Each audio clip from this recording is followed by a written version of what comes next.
Well, Commissioner Warren Hurst might begin wondering whether some things are better left unsaid. Hi, I'm Scott Ott, and this is Bill Whittle now. And Bill, a county commissioner in Sevier County, Tennessee, Commissioner Warren Hurst is taking the internet by storm thanks to a recorded meeting during which he expressed his opinion. And I want to be accurate to get Mr. Hurst's opinion accurate. This is on October 21st, and he was talking about, mind you, the idea of making his county a sanctuary, a gun sanctuary city, okay? Although that technically is not a city, it's a county. And he when you say gun sanctuary county, do you mean a sanctuary where guns can go to feel at home? Unclear from this story in WVLT.TV, which is the local station there that had that. And so Commissioner Hurst says, it's time we wake up, people. It's time. It's past time. And goes on to say this among his thoughts. We got a queer running for president. If that ain't about as ugly as you can get. Look what we got running for president in the Democratic Party. We can go over here to Haas's jail, meaning the Sevier County Sheriff's Jail, and get better people out of there than those running for Democrat to be president of the United States. One woman at least got up and left the meeting, but some of his remarks were applauded. And Bill, I guess what I'm curious about more than anything is this has gotten very wide circulation, not just in the mainstream media, but on social media and just individuals sharing this thing. What do you think is the appeal of what Commissioner Warren Hurst did at this meeting? I'd love to be able to say I don't really need to know this, but can you tell me whether he's a Republican or a Democrat? I cannot tell you that either. Oh, well, that's interesting. That's a refreshing piece of news in itself. Now, since the way he was talking about the Democrats, one would assume he wasn't speaking of his own party. Yeah, but we also recently did a show about how they're trying to reshuffle the entire deck of political candidates, and this is coming from the New York Times and high-level Democratic donors, so that doesn't really mean much. Right. Look, the remark about a queer running for the country is I'm not one of these people who says, it's out of bounds, and my God, he must be. I just find that to be, archaic. Certainly there are people who have questions about the homosexuality of Pete Buttigieg, and any others. And that's their right as an Americans. It personally, to me, is low on my list of things in terms of what I'm going to make that decision about. But other people, your mileage may vary. Well, queer used to be an insult when guys like Warren Hurst were saying it, but then the homosexual community embraced that. And so now it's actually one of the terms that they use to refer to themselves. Right. But I think the problem got to be when he went beyond just saying queer to saying, if that ain't about as ugly as you can get. Well, I find that statement to be, here's a refreshing take on this. I find that statement to be one that I don't agree with. And there it ends. Isn't that beautiful? Isn't that a beautiful way to live in a country? I don't agree with that. And there it ends. I don't agree with that, and he must be removed from office. And I don't agree with that, and he must be sacrificed on the temple of political correctness. And I don't agree with that. Therefore, he has to go on Oprah and make a sincere apology, which I will not forgive him for anyway. No, I don't agree with him. Period. But the bit about the searching the county jails, I think, and finding, better Democrats than you would find up on the stage. This essentially is no different than William F. Buckley saying he'd rather be governed by the first 435 names in the Boston phone book than the clowns that we have in Washington. And my only objection to that is I wouldn't limit it to Boston. But if you had a national phone book, I'd agree with them 100%. So, Bill, in addition to what you think about what he said and whether he should take any action as a result of that, I guess what I'm really curious about is why has this even come to my attention? I mean, I've been to Sevier County, Tennessee. It's a lovely place, and I have some friends there. But what fascinated me was why this is a nationwide, perhaps a global news story, as well as something that got picked up and circulated vigorously on social media. That's easy. It is an open, not just a negation, but an open ridiculing of the social narrative that we've all been taught that we have to accept. And for somebody to say something like that out loud is international news. As I said, I don't agree with that assessment, but at the same time, what am I going to do about it? The voters, if you could say, well, he's an official and he's responsible. Well, guess what? If he is an official, elected official, that means he's an elected official. And if the voters of his county find that kind of language reprehensible, then he'll be removed from office at the next election. And the system works the way it's supposed to, which is as well as it possibly can. The idea that we have to hyperventilate over this because somebody had the audacity to say what was on their mind, which I disagree with, but that doesn't matter. It doesn't matter that I agree with it or disagree with it. It doesn't matter. He hasn't committed any crime. He said what's on his vote. He said what's on his mind. He has the right to do that as an American. He has the right to say what's on his mind, not only as an American, but also as an elected official. But unlike his role as an American, which is protected by God-given rights and a constitution that prevents the government from infringing on those rights, the elected part, that has a remedy. And so I am completely as unoutraged about this as I possibly can be. And by the way, for those of you at Media Matters who are getting paid to watch this, just for the sake of the record, not that it's going to matter to you, if the guy had come out and said, right now we got a conservative pundit running for office, and that is bad as it gets, I'm not going to stop the train because of that. If there was a restaurant that said no white conservatives allowed, it's his business. I'll go someplace else. Well, Bill, Commissioner Hurst also expressed his concerns about what's happening to white males in this country. And to quote, he said, "I'm not prejudiced. A white male in this country has very few rights, and they're getting took more every day." He's right. They are getting took more every day. He's right. And that's why it's news, by the way.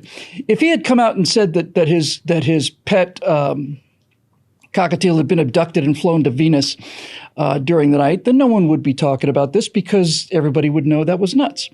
But when you come out and say something that people suspect are true or sounds true, or at the very least has the sound of appearing to be somebody speaking his mind without being too worried about what other people are going to think about him, then it becomes national news. And right there, I think, is the heart of why this is catching on. This is my theory, and maybe you disagree with this, but sure. My theory is that you don't very often see in public somebody who's not just caught in a man on the street interview, but somebody who has been in a public position, who was elected to a public position, or who is prominent, at least in that locality, standing up and saying something that's offensive, despicable, and hurtful, and with no qualms whatsoever, and no urge to apologize. Despicable, offensive, and hurtful to who? To someone. Who? And, by the way, they did call him up and give him an opportunity to apologize. Here's what happens. Hurst told WVLT News over the phone that some of his best friends were African American, but he stands by his comments because he's entitled to his opinions. He's absolutely right. And whether he has African American friends or not is irrelevant to him being absolutely right. And good for him. Good for him. It sounds like you're defending some sort of American right to be a jackass. Well, what else is there? What do you think this whole thing's about? What do you think this whole thing is about?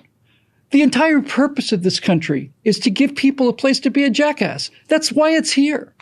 That's the only reason it's here.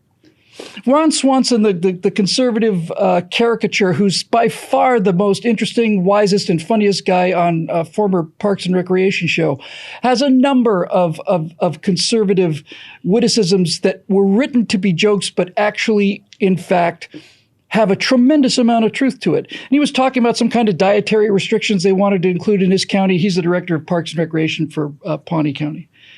And he says, look, if a 40-year-old man wants to eat cheeseburgers, grow to 400 pounds and die at 40 years old, that's his right as a grown man.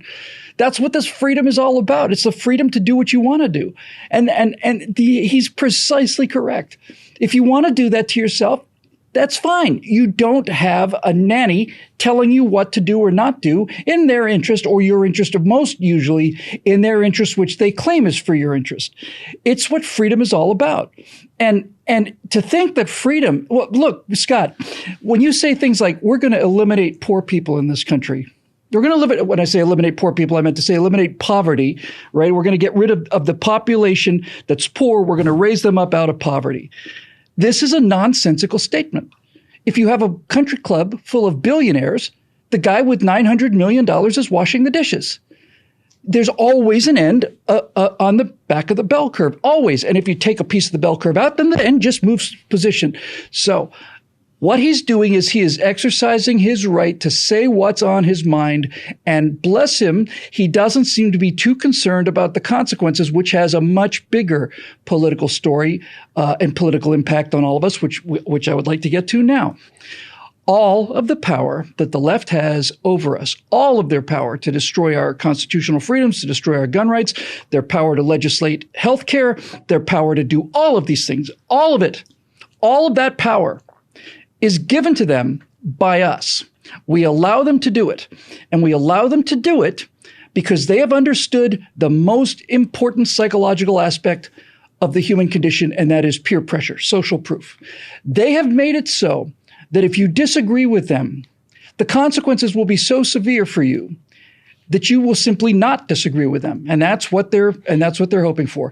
A charge of being a racist only shuts up people who aren't racists. If you said to a Klan's member, I think you're kind of, I don't know if you really like your opinion on black people. He said, look at the hood, look at the burning cross. Who do you think we are? Of course we're racists. But good people don't want to be called racist, so they shut up. And what the left has done has been to establish two really important things. One of them is a standard of what's permissible and not, and this is called political correctness. And the enforcement, which I think is probably a technological coincidence, but terribly destructive one, is that social proof, peer pressure, used to mean that if you said something jackassian, then the people in your office might look at you funny. Now, if you say something jackassian, the people of the world look at you funny. And the magnifying effect of that peer pressure is so powerful that even the most outspoken people will just silently shut their mouth rather than cause a scene. Rush Limbaugh is a genius on so many levels, and he's the king of the game, because I have personally experienced countless times when I've heard Rush Limbaugh say something out loud and thought to myself, I can't believe he said that out loud. And then I'll say, what did he say? What did he say? He said they just spoke the truth. Of all the things, the greatest example of this dynamic that I've ever felt personally was when I heard Rush Limbaugh say, when everybody's talking about private jets and saving the planet and all the rest of it, he said, well, I flew my private jet to a golf course, to a golf tournament that I was on, and I was alone in the back seat. And as I got halfway there, I realized I'd forgotten my golf clubs, so I made a phone call and had my other private jet come and bring my clubs after me. And I thought, what the genius of this. He owns the jets. He's paid for them. He's provided value for them. He can do whatever he wants to with them. His golf clubs flying to a golf tournament with nobody else on the plane causes no less damage to the environment than Leonardo DiCaprio flying someplace. And I'm not convinced that that's damaging the environment an awful lot in the first place. Okay, final question, and we're going to have to make this brief because we're up against the top of the hour. There's a difference in public speech, in rhetoric, so to speak, between efforts to persuade and efforts to merely proclaim. And one of the issues that this story about Commissioner Warren Hurst in Sevier County, Tennessee, brings to the fore is this idea that, frankly, many on the right and the left have, that it is enough for me to simply boldly and loudly state what I believe and let the chips fall where they may and contrary opinions be damned, because I don't have to try to win anybody over to my point of view. I'm just stating my point of view. And then he goes home and he pats himself on the back and he says, what a brilliant guy I am because I just heard myself talking.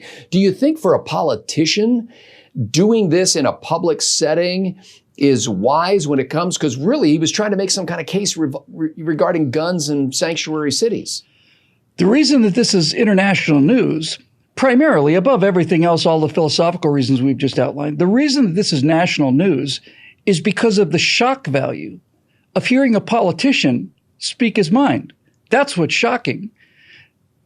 The entire reason that people hold politicians in such low esteem, and not just in this society and not just today, throughout all of human history, across every human culture, people who have run for political office have always been despised by the general population. They've been despised by the general population because the primary skill in getting elected or becoming a satrap or an emir or whatever the case may be is the ability to tell different people what they want to hear.